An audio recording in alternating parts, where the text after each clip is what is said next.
বিশ্বনবী আল্লাহর কাছে দোয়া করতেন, আল্লাহুম্মা ইন্না নাসআলুকাল জান্নাতা ওয়া নাউযু বিকা মিনান নার। আল্লাহ, আমি আপনার কাছে জান্নাত চাই, জাহান্নাম থেকে পানাহ চাই। এই দোয়াটা প্রতিদিন পড়তে পারবেন? আমার সাথে আওয়াজ করে পড়েন, আল্লাহুম্মা ইন্না। নামাজটা ছাড়েন না, যত পাপ করছেন করেন, আমি বলি নামাজ ছাড়েন না। ইনশাল্লাহ একদিন নামাজই আপনাকে পাপ থেকে বের করে আনবে ইনশাআল্লাহ। আর শয়তান আপনাকে হতাশ করতে চাইবে, শয়তান আপনাকে হতাশ করতে চাইবে যে তুই তো গার্লফ্রেন্ডের সাথে কথা বললি, রাতের বেলা পর্ন দেখলি, তুই তো ফ্রি মিক্সিংয়ে আছিস, তুই মাদক দ্রব্য খাচ্ছিস, তুই কাজে ফাঁকি মারিস, তুই ট্যাক্স আদায় করিস নাই, দুর্নীতি করছিস, তুই আবার নামাজ পড়বি কেন? শয়তান আপনাকে এগুলো বোঝাবে কিন্তু, যে নামাজ তো আমার শোভা পায় না, আমি তো অনেক পাপী মানুষ। এই ধোকায় পা দিবেন না। আপনি নামাজ কন্টিনিউ করতে থাকেন, ইনশাল্লাহ আল্লাহ পাক আপনাকে পাপ থেকে বের করে আনবেন ইনশাল্লাহ। ওই নামাজটা যদি ছেড়ে দেন তাহলে আর কোনো হাতিয়ার বাকি থাকবে না।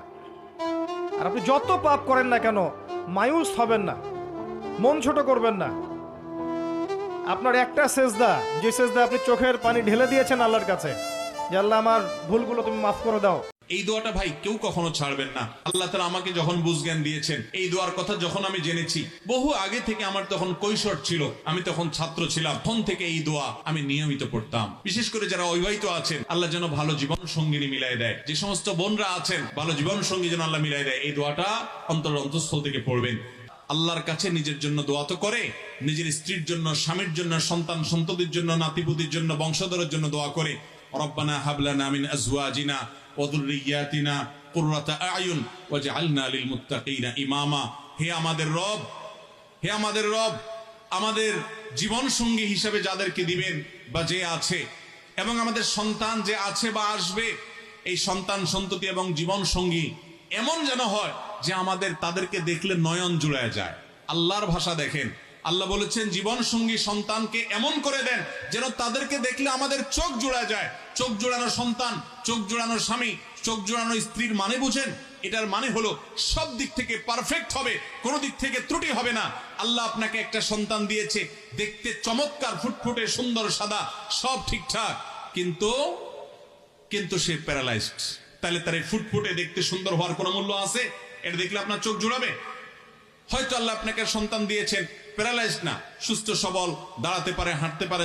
মানুষ কখনো কখনো আপনাকে দূরে সরিয়ে দিবে, খেয়াল করেন। কখনো কখনো আপনার সাথে সম্পর্ক ছিন্ন করবে, এবং কাছের মানুষ যখন সম্পর্ক ছিন্ন করে, অনেকে মনে করি যে হয়তোবা আমি শেষ, আর উঠে দাঁড়াতে পারবো না। আর বিপদে আপনার থেকে মানুষ সরবে, এটাই তো স্বাভাবিক নিয়ম। সূর্যটা মাথার উপর থেকে যখন চলে যায়, ছায়াটা কিন্তু সাথে নিয়ে চলে যায়। বৃষ্টি যখন আসে, ছাতাটাকে আপনি মূল্যায়ন করেন, তাই না? বৃষ্টি যখন চলে যায়, ছাতাটার প্রয়োজন শেষ, এটাকে আপনি বেলকুনিতে ফেলায় রেখে দেন, ধুল আর আস্তরে মোটা হয়ে যায়। এই দুনিয়ার জিন্দেগিতে প্রত্যেকটা মানুষ আপনাকে ভালোবাসে, প্রত্যেকটা মানুষ। কিছু মানুষ আছে ভালোবাসা আল্লাহর জন্য, এটা নিঃস্বার্থ, আর কিছু মানুষ আছে আপনাকে ভালোবাসে স্বার্থের জন্য। তো স্বার্থ যেখানে নাই, আপনাকে কেন ভালোবাসবে?